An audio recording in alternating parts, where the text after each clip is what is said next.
Everyone, मेरा नाम रिजवान शबीर है और रिकॉर्ड वाला, और आप देख रहे हैं आपका अपना YouTube channel life experience with Rizwan Shabir. I hope आप सब खैरियत से होंगे। मैं भी ठीक हूँ। कुछ बिजी था 3-4 दिनों से, तो स्क्रीन के सामने नहीं आना हुआ। तो आज टाइम बना था तो सोचा आपसे गपशप लगाई जाए। बाकी जितने भी मेरे व्यूअर्स हैं जो किसी भी चैनल से, किसी भी ट्रैफिक से मेरे चैनल पे आके स्टे होते हैं, तो उनको बताना चाह रहा हूँ कि मोटिव क्या है, स्क्रीन पे आना क्यों हुआ। मेरा रिसेंट ही यूके स्पाउस सेटलमेंट वीज़ा लगा है, तो उसमें जो भी अप एंड डाउन्स आए हैं, जितने भी बुरे लोगों से मैं मिला हूँ, तो आप लोगों को अवेयर करना चाह रहा हूँ, बचाना चाह रहा हूँ बुरे लोगों से। बाकी दूसरी एक चीज़ मैं आपको क्लियर करता हूँ कि ना मैं कोई कंसल्टेंट हूँ, ना ही कोई एजेंट हूँ। मेरा अपना ओन एक्सपीरियंस है जो आप लोगों के साथ शेयर करता हूँ। तीसरा, ये चैनल को प्रमोट करें क्योंकि मैं इससे बहुत ज़्यादा खैर के काम लेना चाहता हूँ। अच्छा, वीडियो की तरफ चलना चाह रहा हूँ। इस वीडियो में आपको क्लियर कर दूं कि क्या चीज़ें डिस्कस करना चाह रहा हूँ। दो टाइम लाइन है। ईयू सेटलमेंट फैमिली परमिट में दो भाइयों ने स्पाउस वीज़ा यूके का अप्लाई किया। एक मेरे भाई का अप्रूव्ड हुआ है विद इन 4 मंथ में, और एक मेरा भाई है जिसका रिफ्यूज़ हुआ है। तकरीबन उसको 10 माह और कुछ दिन लग गए थे, तो उनका रिफ्यूज़ हुआ है। ये दो स्टोरियाँ, तो यही डिस्कस करना चाह रहा हूँ। इससे रिलेटेड किसी को इन्फॉर्मेशन चाहिए तो स्क्रीन के सामने बैठ सकता है, वरना इसको सी ऑफ कर सकता है। दो टाइम लाइन है EU settlement family permit spouse वीज़े की, तो वही आप लोगों के साथ शेयर करना चाह रहा हूँ। तो जिसको चाहिए बैठ सकता है, वीडियो का एंड तक देख सकता है। जिसको नहीं चाहिए तो सी ऑफ कर सकता है। अच्छा, सबसे पहले गुड न्यूज़ बताता हूँ जिनका अप्रूव्ड हुआ स्पाउस वीज़ा। देखिए, अहमद हसन चीमा साहब है, इनका ताल्लुक गुजरात से है। बहुत ही अच्छे भाई हैं, बहुत प्यार मोहब्बत दिखाते हैं। इनका रिसेंटली देखें, अच्छी न्यूज़ है ये। ईयू सेटलमेंट में स्पाउस वीज़ा उन्होंने अप्लाई किया, विद इन 4 मंथ में उनका वीज़ा अप्रूव्ड हो चुका है। अच्छा, सबसे पहले मैं इनका बताना चाह रहा हूँ, जो इनकी बायोमेट्रिक थी वो थी 22 मार्च 2022 की। और इसके बाद जो उनको पासपोर्ट कलेक्शन की मेल आई है वो 25 जुलाई 2022 को आई है। तकरीबन 4 मंथ ये बनते हैं, और 4 मंथ में इनका वीज़ा अप्रूव्ड हो चुका है। और इनको जस्ट एक ईमेल आई थी लिवरपूल इन्फो की तरफ से कि हम तक आपका केस पहुंच गया है, तो हम आपको इस केस को कंसिडर कर रहे हैं, यही आई थी। बाकी इनकी जो मिसेज हैं उनकी पास नेशनैलिटी थी बेल्जियम की, और प्री सेटलमेंट स्टेटस था यूके का। तो उन्होंने इस स्कीम में जो ईयू सेटलमेंट स्कीम कहलाती है, देखिए मुझे इतना ज़्यादा इसके बारे में नॉलेज नहीं था, पर मुझे अहमद हसन चीमा साहब ने बहुत अच्छे से ब्रीफ किया है, तो वही आप लोगों को ब्रीफ कर रहा हूँ कि जो भी ईयू सेटलमेंट स्कीम में स्पाउस वीज़ा, विजिट वीज़ा या सेटलमेंट वीज़ा अप्लाई करके बैठे हुए हैं और वेट कर रहे हैं, तो उनके लिए काफ़ी ज़्यादा अच्छी गुड न्यूज़ है कि विद इन 4 मंथ में उनका वीज़ा लग चुका है। तो ये काफ़ी ज़्यादा अच्छी न्यूज़ है। और मैं आपको थोड़ा इसमें एक्सप्लेन करना चाह रहा हूँ कि ईयू सेटलमेंट स्कीम क्या होती है। देखिए, मुझे नहीं पता था, और मेरे उस भाई ने बहुत अच्छा मुझे ब्रीफ किया। तो उनको ये देखें कि काफ़ी लोगों को बहुत ज़्यादा मालूमात होती हैं इससे रिलेटेड, जो भी इस केस को अप्लाई करना चाह रहे होते हैं। देखें, EU settlement scheme family permit क्या चीज़ है, काफ़ी लोगों को माइंड में आ रहा होगा। मैंने सुना हुआ था, पर मुझे जो अच्छे से ब्रीफ किया गया वो अहमद हसन चीमा साहब ने मुझे ब्रीफ किया, इसीलिए मैं उस पर वीडियो बना रहा हूँ। देखें, ये जो स्कीम है ईयू सेटलमेंट फैमिली परमिट, ये लॉन्च की थी यूके ने 1 जनवरी 2021 को लॉन्च की थी। जो भी मीन्स के ब्रेक्सिट से पहले, मीन्स के अब कोई सोच रहा होगा ये ब्रेक्सिट क्या है। ब्रेक्सिट ये है कि यूके पहले यूरोपियन यूनियन में था। मीन्स के कोई भी बंदा यूरोपियन किसी भी कंट्री में जाता था, तो वो बगैर वीज़े के यूके में इजीली चला जाता था और वहाँ जाके स्टेटस ले लेता था। तो उसके बाद उन्होंने ऐसा किया कि 31 दिसंबर 2020 को यूके यूरोपियन यूनियन से अलहदा हो गया। इसको कहते हैं ब्रेक्सिट।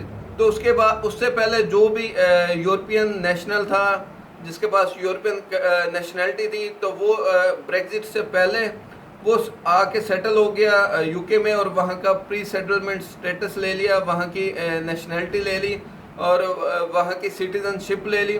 तो उनके लिए इन्होंने ये EU सेटलमेंट स्कीम निकाली कि आप अपने कोई भी क्लोज फैमिली मेम्बर को एज अ विजिट पे और एज अ उस पर बुला सकते हैं सेटलमेंट पे। अब इन्होंने इनकी वाइफ थी जिनके पास बेल्जियम की नेशनलिटी थी, उसके बाद वो ब्रेक्सिट से पहले UK में आके सेटल होगी, तो उन्होंने इनका visa as a spouse as a civil partner apply किया और वीज़ा अप्रूव्ड हो चुका है और इन्होंने काफ़ी ज़्यादा अच्छे से ब्रीफ किया। तो मैं चाह रहा हूँ कि आप उनको सुने क्योंकि उन्होंने बहुत ज़्यादा अच्छे से इसको ब्रीफ किया है, तो मज़ीद जो भी इस स्टेज पे बैठा होगा उसको अच्छे से समझ आ जाएगा कि EU सेटलमेंट स्कीम क्या चीज़ है। और ये अच्छी गुड न्यूज़ है कि विद इन 4 मंथ में UK स्पाउस वीज़ा अप्रूव्ड हो चुका है। मैं ये लेके बैठा हूँ, क्या कहते हैं, आप लोगों के लिए। मैं चाह रहा हूँ कि आप उनको खुद सुने।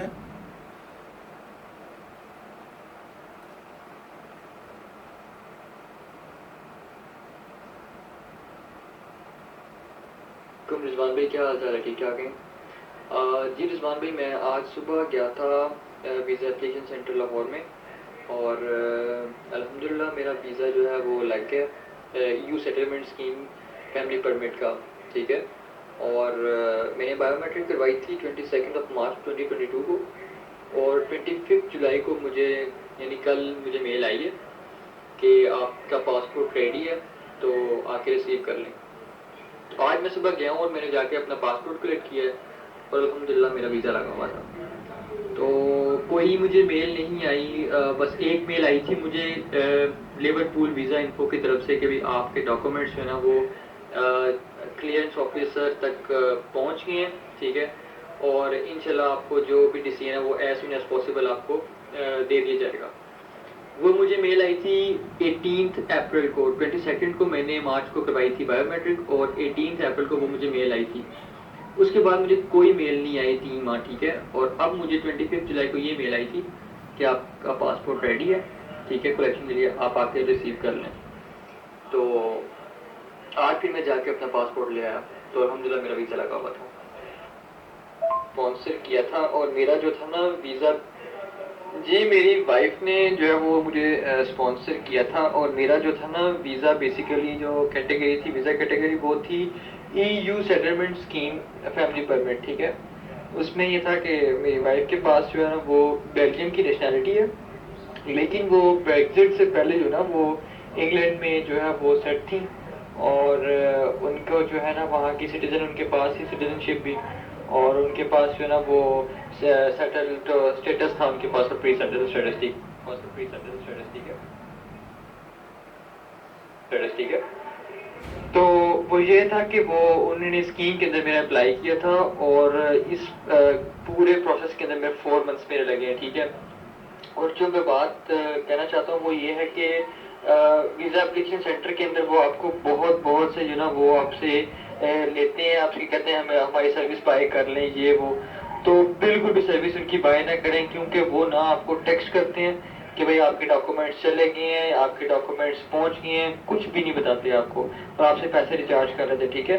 तो उससे बेहतर है कि आप उनसे किसी किस्म की कोई सर्विस बाय ना करें, क्योंकि पैसे ज़ाया करने वाली बात है। और मुझे बिल्कुल भी कोई पेड इंक्वायरी करने की ज़रूरत नहीं पड़ी, ठीक है। मैंने वैसे वेट करना था अगर 6 मंथ्स इनके पूरे होते उसके बाद जो ना मैं कुछ करता, लेकिन उसके अंदर ही अल्हम्दुलिल्लाह मेरा पूरे 4 मंथ्स के बाद मेरा वीज़ा आ गया। और सेकेंडली ये कि अपना मेरा जो ना वो EU settlement scheme family permit के अंदर मेरा एज अ सिविल पार्टनर ये जो होता है स्पाउस वीज़ा, ठीक है, वो अप्लाई हुआ था उसके अंदर, ठीक है। और मैंने सिर्फ डॉक्यूमेंट्स के अंदर अपने जो है ना वो मेन चीज़ें थी वो ऐड की। मैंने अपना मैरिज सर्टिफिकेट लगाया था, मैंने अपनी मैरिज पिक्चर्स अटैच की थी और मेरे अपना पासपोर्ट की कलर कॉपी थी, मेरी वाइफ की कलर कॉपी थी और उसके बाद उनका यूनिवर्सिटी लेटर था एक, और उनका होम ऑफिस की तरफ से प्री सेटल स्टेटस था जो वहाँ पे वो सिटीजनशिप के सारे डॉक्यूमेंट्स थे, ठीक है। तो ये बेसिक हमारे डॉक्यूमेंट्स है जो हमने सबमिट किए, ना ज़्यादा हमने डॉक्यूमेंट्स अटैच किए हैं और बिल्कुल हमारे माइनर से जो है वो डॉक्यूमेंट्स है, और इसीलिए जो है ना वो उनको इतनी दुश्वारी नहीं हुई इसको चेक करने में डॉक्यूमेंट्स में, और अल्हम्दुलिल्लाह मेरा वीज़ा जो है वो अप्रूव हो गया। जी मैं ये आपको रिजवान भाई एक्सप्लेन कर देता हूँ कि EU settlement scheme family permit जो है ये बेसिकली लॉन्च हुई थी 1 जनवरी 2021 को, ठीक है।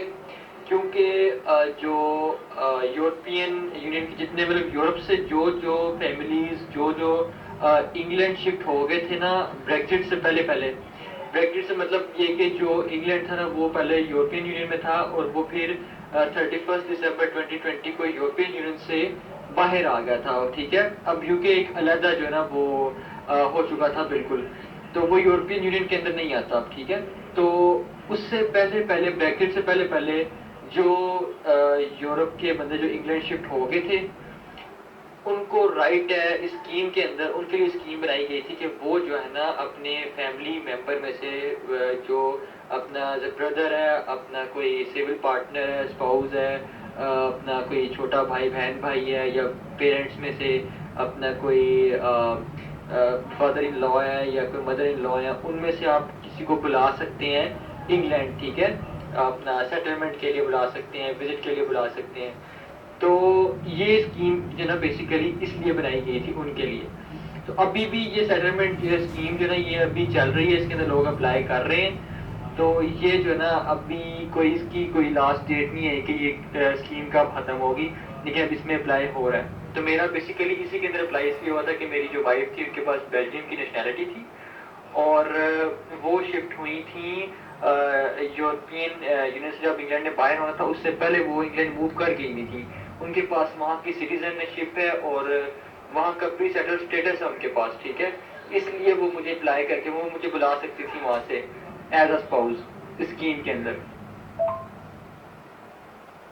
और दूसरी बात यह है कि जो EU settlement scheme family permit है इसकी कोई फीस नहीं है, बिल्कुल फ्री ऑफ कॉस्ट है ये वाला जो स्कीम है। इसमें आपका 1 रुपया भी नहीं लगता, मेरा बिल्कुल 1 रुपया भी इस स्कीम के अंदर है ना, इस पूरे प्रोसेस के अंदर 1 रुपया भी नहीं लगा। हाँ मेरा जो चार्जेस मेरे लगे थे वो सिर्फ और सिर्फ बायोमेट्रिक के लगे थे, जो मैंने पे किए थे 5300 समथिंग मेरे लगे थे सिर्फ बायोमेट्रिक के, ठीक है। और 500 मैंने जो ना वो पे किया था उसके लिए टेक्स्ट मैसेज के लिए। तो मेरा बस यही खर्चा था और मेरा इस स्कीम के अंदर कोई बिल्कुल कोई 1 रुपया भी खर्चा था, क्योंकि ये जो स्कीम है ये फ्री ऑफ कॉस्ट है। और जो है अपना मैं यही एडवाइस करूंगा लोगों को कि परेशान होने वाली बात नहीं है। फैमिली परमिट हो या अपना joining family in the UK है, वीज़ा या स्पाउस है, कोई भी है, परेशान होने वाली बात नहीं है बिल्कुल भी, ठीक है। उसमें ये है कि आपको जो ना वो 6 मंथ्स मैक्सिमम है, ठीक है। आजकल तो 5 and 5.5 मंथ्स 4.5 मंथस में वीज़े आ रहे हैं, तो परेशान होने वाली बिल्कुल भी बात नहीं है। मैक्सिमम अगर गया भी ना तो 6 मंथ्स और 6 मंथ्स के बाद पहला हफ्ता जो होगा ना उसमें वीज़ा इंशाल्लाह उम्मीद आ जाएगा, नहीं तो उससे पहले चांसेस होते हैं कि 6 मंथ्स पूरा होने से पहले पहले जो ना आपका डिसीजन आ जाता है। और ये मेन चीज़ आप ज़रूर मेंशन करिएगा कि इस केस के अंदर जो है वो कोई कॉस्ट नहीं है, ये बिल्कुल फ्री केस है जो ये है ईयू सेटलमेंट स्कीम। इसमें जस्ट आपके बायोमेट्रिक्स फिंगरप्रिंट स्कैनिंग के जो चार्जेस होते हैं ना बस वही लगते हैं, उसके अलावा कोई जो है ना वो एडिशनल चार्जेस नहीं है किसी किस्म के भी इस प्रोसेस में। जी अस्सलाम वालेकुम ब्रो। जी ईयू सेटलमेंट के लिए जब आप एप्लीकेशन सबमिट करते हैं तो उसके लिए कोई टेस्ट रिक्वायर्ड नहीं होता, कोई इंग्लिश टेस्ट, कोई किसी किस्म का कुछ नहीं। जस्ट आपने ये होता है कि जो है अपना फाइल सबमिट करके आनी है बायोमेट्रिक्स फिंगरप्रिंट देके, और आपने घर आकर आराम से कौन से बैठ जाना। बस आपको वो एक ही दफ़ा ईमेल करेंगे कि भाई आप जो है ना वो आके अपना पासपोर्ट ले जाएं। उसमें चाहे 1 महीना लगता है, 2 लगते हैं, 3, 4, 5, 6, उसमें आपको वो कोई टेस्ट वगैरह नहीं लेना पड़ता आपको या देना पड़ता, कुछ भी नहीं है सर रिक्वायर्ड। और ये मेन चीज़ आप ज़रूर मेंशन करिएगा कि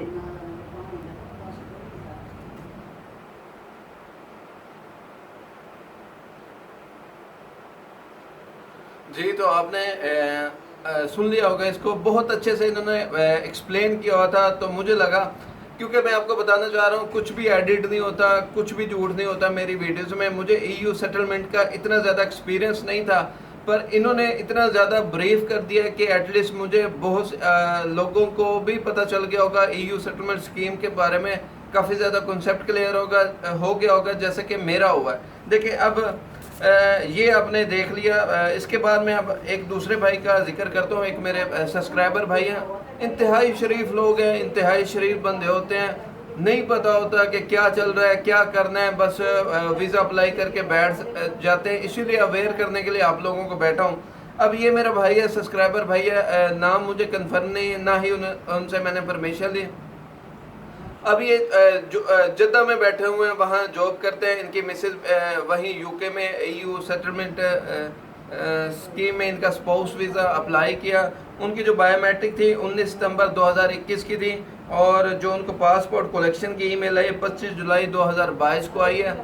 तो पासपोर्ट रिसीव किया तो ब्लैंक पासपोर्ट था, कोई वीज़ा नहीं लगा हुआ था।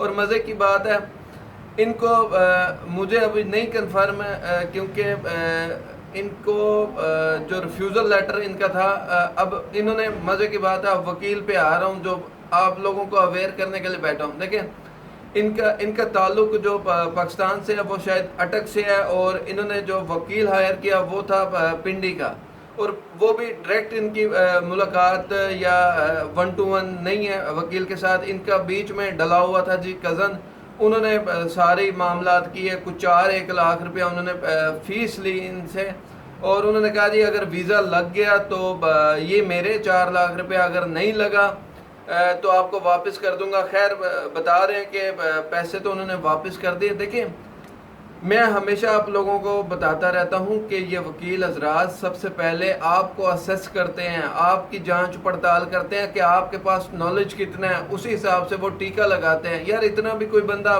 वो भाई इतना ज़्यादा परेशान होकर बैठा हुआ है, ब्लैंक पासपोर्ट आया हुआ है, 10 माह तकरीबन उन्होंने वेट किया, उसके बाद ब्लैंक पासपोर्ट आ गया, कोई नहीं पता नेक्स्ट क्या करना है। वकील कहता है जी अपील में जाओ। यार, अपील में क्या जाओ, वकील हजरात कोई अटेंशन ही नहीं दिखाते, सिर्फ पैसों के चक्करों में होते हैं, और वो बेचारा रिफ्यूज़ होके बैठा हुआ है। और मज़े की बात है, इसका 15-20 दिन पहले रिफ्यूज़ल लेटर आता है, तो इन्होंने मुझे ब्लैंक पासपोर्ट कहा कि रिजवान में ब्लैंक पासपोर्ट आया, बहुत ज़्यादा वरीड थे। तो मैंने कहा भाई, आपके वकील को लाजमी बात है कि रिफ्यूज़ल लेटर की ईमेल आई होगी, उसने क्यों नहीं इन्फॉर्म किया आपको। तो वो इसने काफ़ी ज़्यादा अप्रोच किया, पहले तो मान नहीं रहा था, यार मेरे पास कोई नहीं आई, मैंने बहुत सी ईमेल्स चेक किया, नहीं आई। तो खैर, अब उन्होंने रिफ्यूज़ल लेटर भेजा है, तो अभी मैंने रीड नहीं किया, तो रीड करूँगा तो लेट्स सी कि क्या उसमें मेंशन है, क्या बेस बनाई है। तो ये आप लोगों से कहता हूँ कि कैंडी किसी भी स्टेज पे होते हैं, यूके स्पाउस या EU सेटलमेंट के हवाले से किसी भी स्टेज पे होते हैं। मेरा स्पाउस सेटलमेंट वीज़ा अप्रूव्ड हो चुका है, तो जो भी अप एंड डाउन हैं, बहुत सी चीज़ों को मैंने बहुत से करीब से देखा हुआ है, तो इसीलिए आके बैठा हूँ अवेयर करने के लिए आप लोगों को। तो कैंडी किसी भी स्टेज पे होते हैं तो अप्रोच कर लिया करें, कुछ क्वेश्चन होते हैं तो पूछ लिया करें। बाकी यही था आज की वीडियो में। बाकी कोई और अपडेट्स आती हैं या जैसे ही मैं फ्री होता हूँ तो बहुत सी अपनी सीरीज़ लेके आऊँगा कि बायोमेट्रिक कैसे होती है, जितने भी प्रोसेस थे, कोई भी किसी स्टेज पर लाइफ स्किल्स A1 के हवाले से जो जो स्टेप हैं, कौन से डॉक्यूमेंट्स चाहिए, कौन से मामलात करने हैं, कैसे वकील को अप्रोच करें, किस हिसाब से A to Z आपको बताऊँगा जैसे ही टाइम आता है। बाकी रिक्वेस्ट आप लोगों से यही है कि चैनल को प्यार दिखाएं, क्योंकि इससे बहुत ज़्यादा मैं खैर के काम लेना चाहता हूं। बाकी अब तक के लिए इतने, अपना ख्याल रखिएगा, अपने इस चैनल का भी। Bye bye.